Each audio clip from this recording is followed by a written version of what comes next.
In this video, I'd like to finally talk to you about Enhancement Shaman. Enhancement spec.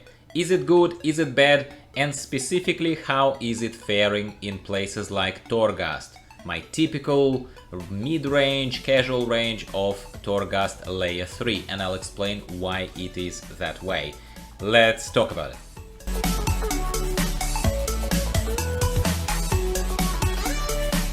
Hello everyone, welcome back to the channel. I'm Gyro. We are looking at Enhancement Shaman, my fresh alt, only item level 167, not even 170, not even LFR age yet.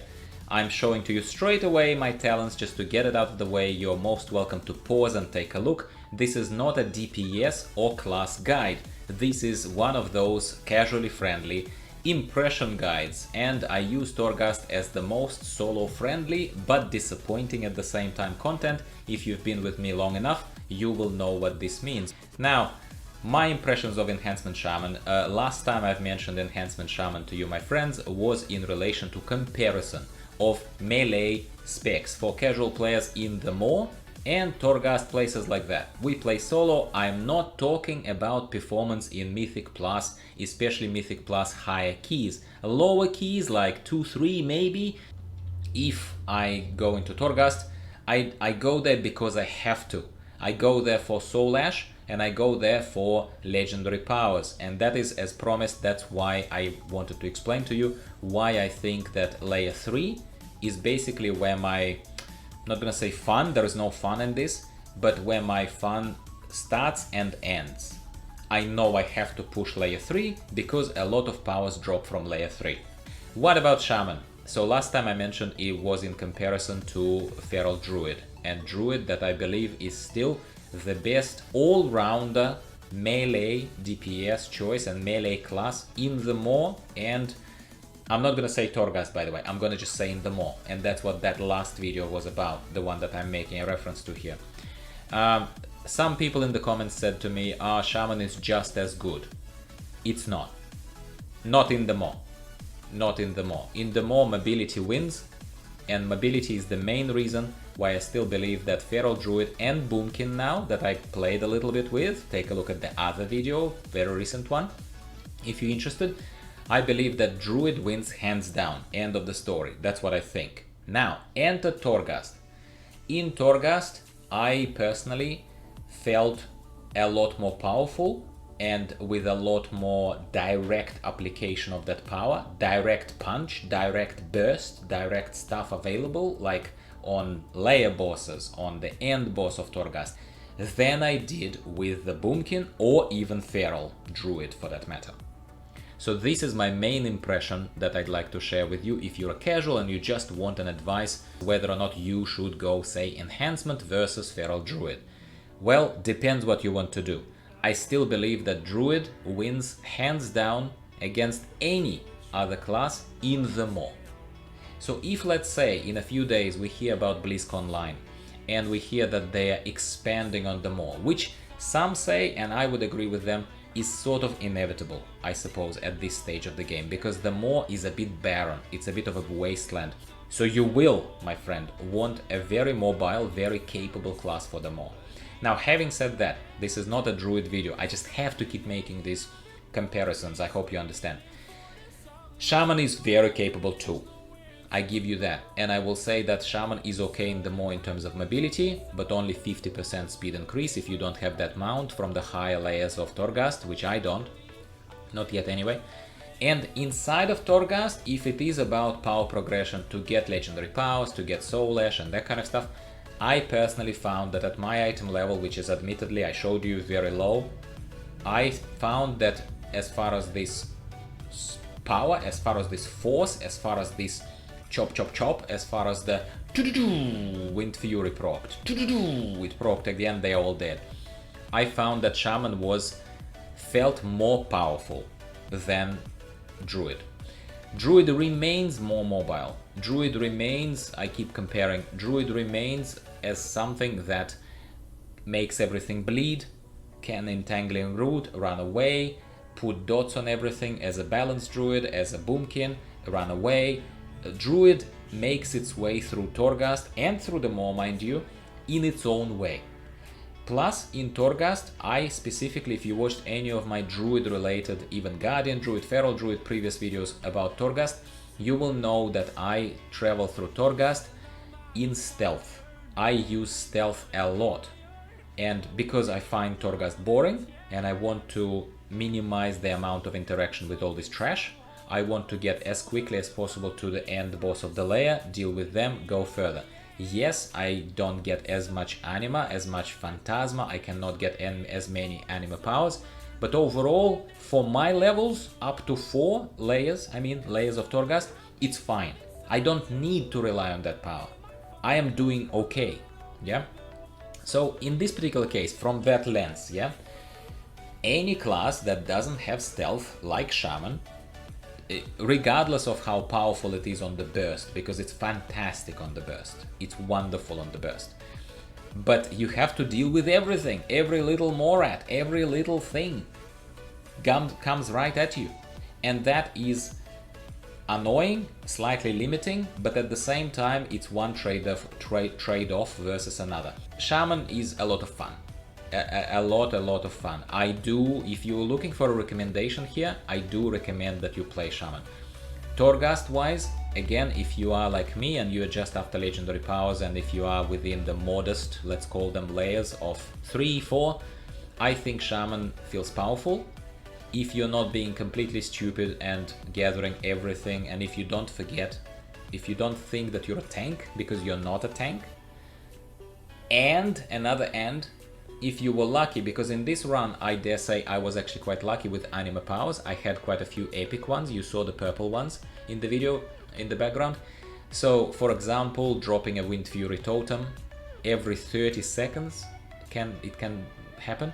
It gives me 15 seconds of heroism, 30% increase of haste. That's a massive buff, and that kind of stuff.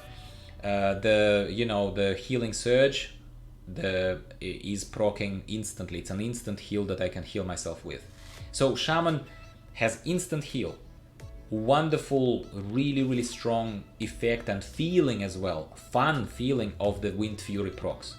I would play Shaman, and I would recommend that you play Shaman, if for nothing else than just to experience Wind Fury procs. And they're dead. And they're dead again. It's fun. It's fun and effective, obviously. Slightly RNG based, because it's not guaranteed, but it happens often enough. It's great. But as that slightly spiky, slightly RNG based DPS, Shaman Enhancement spec is probably among my favorite ones. I'm a big fan.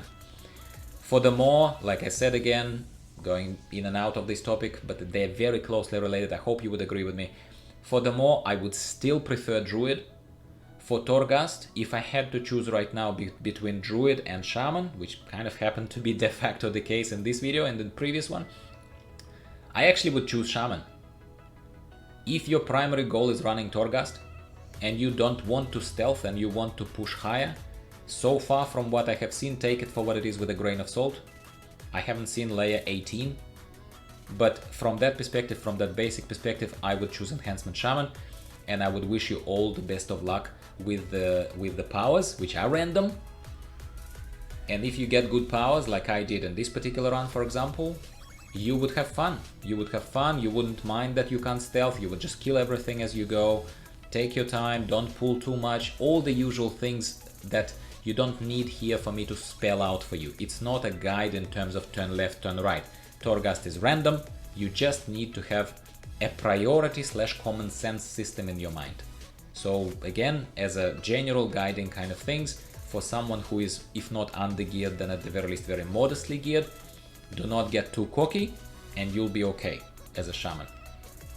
Within the same item level range, if I compare this melee class and spec with Feral Druid as a melee class and spec that performs fantastically well outside of Torghast in the Maw, I will come back to it in another video where we talk about Boomkin. Boomkin is heaps of fun outside, heaps of fun in the world objectives, in the world quests, and tremendous amount of fun with a tank in front of you. Tremendous amount of fun. But Spoiler alert, in Torghast, my impression of the Boomkin spec specifically changed a bit. Okay, but that is for another video. Hopefully you will tune in next time to hear more ranty but topical, on point, more or less, I'm hoping so, video, and I'll talk to you a bit more about the Boomkin. While we are in the content preview spontaneous mode, I will also mention to you that I am leveling right now a Windwalker Monk, who I'm enjoying immensely, So that is another video that is coming your way, my friends. In case you're worried that there is Minecraft Dungeons videos or something, give me a break. A man is allowed to eat different food on some other days. I can't do the same literal thing all the time and remain as excited, as engaging with you as I am right now. And part of this excitement, part of this engagement, that is what you have to understand, comes from the fact that I take breaks, that I allow myself a little bit of a chill, a little bit of a fun play of Diablo, a little bit of a fun play of Hearthstone, a little bit of fun play Minecraft Dungeons right now. It's a cool game, it's alright. Tune in for BlizzCon Online. We are going to find out surely at least something that's happening in 9.1, hopefully maybe even 9.2, 9.3. I am not too hopeful that they'll go too far in terms of telling us what else is in store. 9.1 details are guaranteed. 9.2 details are likely. 9.3 unlikely, but possible. So tune in for our live stream coverage. It's going to be hopefully a little bit of fun, very ranty like this, but I really appreciate your support. I always welcome your feedback as well, suggestions, content requests. People sometimes don't do that for me, and I appreciate that. And final thing that I'm going to say is I'm not using this add-on, but it's a very good add-on.